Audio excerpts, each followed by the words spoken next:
अनित सिंह जी, कल भी ये कहा गया कि जिस तरह से कांग्रेस पार्टी को बांग्लादेशी प्यारे थे, वैसे ही बीजेपी को रोहिंग्या प्यारे हैं। कांग्रेस का स्टैंड क्या है इस मुद्दे पर? कांग्रेस क्या कहती है? क्या होता हुआ नजर आ रहा है? क्या ये एक चुनावी मुद्दा बनने वाला है? जीनत जी, आपके माध्यम से मैं थोड़े फैक्ट मैं भी यहाँ पे रखना चाहूंगा और बताना चाहूंगा कि किस तरीके की पॉलिटिक्स हो रही है। जो ये मुद्दा है, इसे हमें दो दृष्टिकोण से देखने की जरूरत है। एक तो ये शरणार्थी क्या होते हैं और एक इस शरणार्थी के एंगल को किस तरीके से हिंदू मुसलमान की रणनीति देके राजनीतिक पार्टियां, विशेष तौर पर यहाँ पे बीजेपी, अपने फायदे के लिए काम करना चाह रही है। अभी देखिए, आपने पूछा कि ये इनको बसाने का काम यहाँ पे किस तरीके से किया जा रहा है। मैं आपको बताना चाहूंगा कि जिस तरीके के साक्ष्य मौजूद हैं, उससे ये पता लगता है कि बीजेपी और आम आदमी पार्टी दोनों की ही ये कोशिश है, लेकिन उनकी राजनीतिक मजबूरियां हैं कि वो इस तरीके की चीजों को पब्लिक डोमेन में डिस्क्लोज अपने अपने रणनीति के तहत करना चाह रही हैं। मैं आपको और आपके दर्शकों को ये बताना चाहूंगा कि पार्लियामेंट की प्रोसीडिंग्स के अंदर जो सरकार का पक्ष है, उन्होंने बताया है कि 2017 तक सिर्फ 40,000 रोहिंग्या हिंदुस्तान में थे।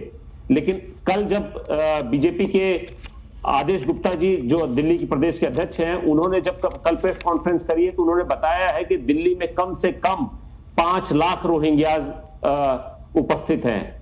मैं आपके माध्यम से ये पूछना चाहूंगा कि ये 5 लाख वाला डाटा आपके पास कहां से आया है सर? मतलब इसका क्या सोर्स है?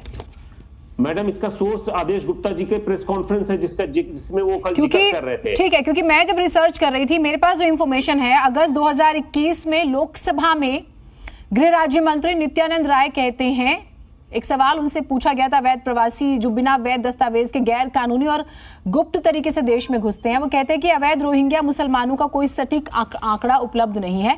और 2017 राज्यसभा में जरूर कहा गया कि भारत में 40,000 रोहिंग्या है, 1100 दिल्ली में है, जम्मू कश्मीर में सबसे ज्यादा 5,000 है। उसके बाद फिर उत्तर प्रदेश आता है, हैदराबाद आता है, जम्मू कश्मीर का मैंने जिक्र शुरू में किया ही, और अलग अलग जगहों पर कुछ संख्या। जी, जो आप कह रही वही मैं भी कह रहा हूं। मैं भी यही कह रहा हूं कि पार्लियामेंट की प्रोसीडिंग के अंतर्गत बीजेपी ये स्टैंड लेती है कि 40,000 रोहिंग्या 2017 तक की ये फिगर है।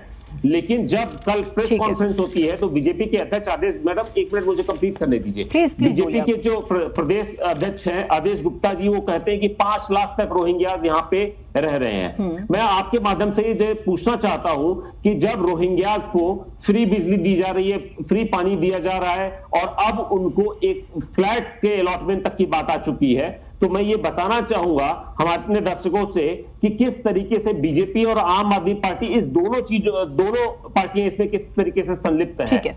आपके माध्यम से मैं ये बताना चाहूंगा, लेकिन जब आप पब्लिक डोमेन में इनके नेताओं की बातें सुनेंगे, तो आपको लगेगा कि वो किस तरीके से इसमें राजनीति खोज लेते हैं और हिंदू मुसलमान का एक एंगल दे दिया जाता है। जब इनके बड़े बड़े नेता आते हैं और प्रेस कॉन्फ्रेंस करते हैं और किस तरीके से बताना चाहते हैं कि आम आदमी पार्टी या आम आदमी ये पार्टी ये बताना चाहती है कि किस तरीके से बीजेपी की इन्वॉल्वमेंट है।